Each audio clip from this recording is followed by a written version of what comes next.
Hi అండి, welcome back to my channel Maruti educational world. అందరికీ నమస్కారం అండి. ఈ రోజు నేను బిఈడి సంబంధించిన సబ్జెక్ట్ సోషల్ మెథడాలజీలోని చాలా చాలా ఇంపార్టెంట్ టాపిక్ నిరంతర సమగ్ర మూల్యాంకనం గురించి చెప్తున్నాను. అయితే ఇప్పుడు మనం టాపిక్ లోకి వెళ్ళిపోదాము.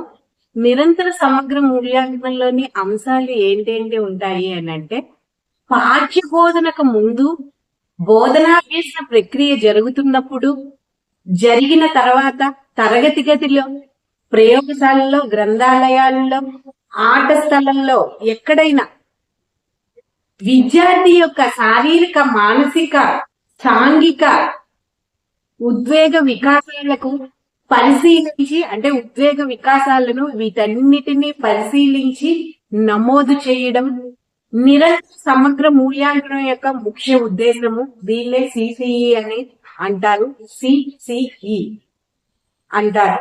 ఇదే నిరంతర మూల్యాంకనం యొక్క ముఖ్య ఉద్దేశం.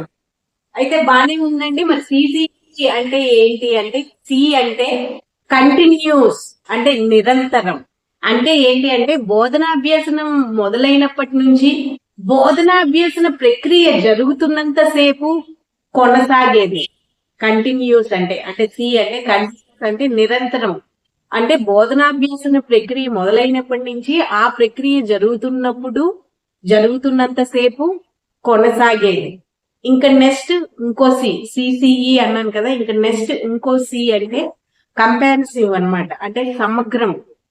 అంటే ఏంటి అంటే, బోధనాంశాలతో పాటు బోధనేతర అంశాలైన జీవన నైపుణ్యాలు, నైతిక విద్యా వైఖరులు, విలువలు, ఇతర అన్ని సహపాఠ్యాంశాలలో విద్యార్థి యొక్క వికాసము మదింపు అన్నమాట. సమగ్ర అంటే కంపారిసివ్ అని అంటే ఏంటి అని అంటే, సమగ్రం, మొత్తం ఇవన్నిటిని మదింపు అన్నమాట. ఇంకా సిసిఈ లో డబల్ సి గురించి చెప్పాను. ఈ అంటే ఎవల్యూషన్ అంటే ఏంటి, మూల్యాంకనము. విద్యాభ్యాసన క్రమంలో విద్యార్థి యొక్క ప్రగతిని విశ్లేషించి నమోదు చేయడము, దానిని విద్యార్థి యొక్క పురోభివృద్ధికి ఉపయోగించడము. ఇది ఎవల్యూషన్. సిసిఈ గురించి చెప్పాను. ఇంకా ఎన్సిఎఫ్ 2005, ఎస్సిఎఫ్ 2011 మరియు ఆర్టీఈ 2009 ఇవన్నీ కూడా ముక్త కంఠంతో సిసిఈ యొక్క ఆవశ్యకతను చాటి చెప్పాయి. ఇవి నిరంతర సమగ్ర మూల్యాంకనంలోని ముఖ్యాంశాలు. మరి నిరంతర సమగ్ర మూల్యాంకనం నిర్వహణ విధానం ఏంటో ఇప్పుడు చూద్దాము. నిరంతర సమగ్ర మూల్యాంకనం ఒక సాంప్రదాయ సాధారణ పరీక్ష కాదు. పిల్లలు నేర్చుకోవడానికి దోహదపడే ఒక బోధనాభ్యసన ప్రక్రియ. అంటే ఏంటంటే అసెస్మెంట్ ఫర్ లెర్నింగ్ అన్నమాట. పాఠ్య బోధనకు ముందు బోధనాభ్యసన ప్రక్రియ జరుగుతున్నప్పుడు, తర్వాత తరగతి గదిలో, ప్రయోగశాలలో, గ్రంథాలయాల్లో, ముందే చెప్పాను, ఆట స్థలంలో పిల్లల శారీరక, మానసిక, సాంఘిక, ఉద్వేగ వికాసాలను పరిశీలించే నమోదు చేసే ప్రక్రియే అన్నమాట ఈ నిరంతర సమగ్ర మూల్యాంకనం. నిరంతర సమగ్ర మూల్యాంకనంలో నిర్మాణాత్మక మూల్యాంకనము, సమగ్ర మూల్యాంకనము అనే రెండు విధానాలు ఉంటాయి. ఫార్మేటివ్ మదింపు సంవత్సరంలో 4 సార్లు నిర్వహిస్తారు.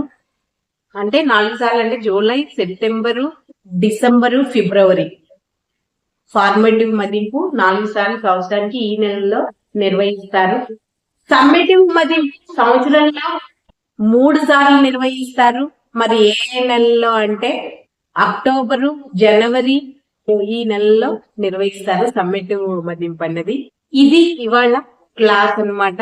నిరంతర సమగ్ర మూల్యాంకనంలోని ముఖ్యాంశాల గురించి చెప్పాను. ఇది బిఈడి ఎవరైతే చేస్తున్నారో సోషల్ మెథడాలజీలోని వాళ్ళకి ఈ టాపిక్ చాలా ఇంపార్టెంట్ టాపిక్ అండి. ప్లేలిస్ట్ ఒకసారి చెక్ చేస్తే మీకు సబ్జెక్ట్ వారీ లెసన్స్, టాపిక్స్ కూడా ఉంటాయి. ఒకసారి చెక్ చేసి ఛానల్ సబ్స్క్రైబ్ చేయడం అయితే మర్చిపోకండి. నెక్స్ట్ క్లాస్ లో ఏం చెప్తాను అంటే, సోషల్ మెథడాలజీలోనే దీని కంటిన్యూషనే చెప్తాను. నెక్స్ట్ క్లాస్ ఏంటి అంటే, ఇప్పుడు ఫార్మేటివ్ మదింపు తర్వాత సమ్మేటివ్ మదింపు చెప్పాను కదా, వీటిలో గల ముఖ్య అంశాలు ఏంటి అన్నది నెక్స్ట్ క్లాస్ లో చెప్తాను. Okay, thank you.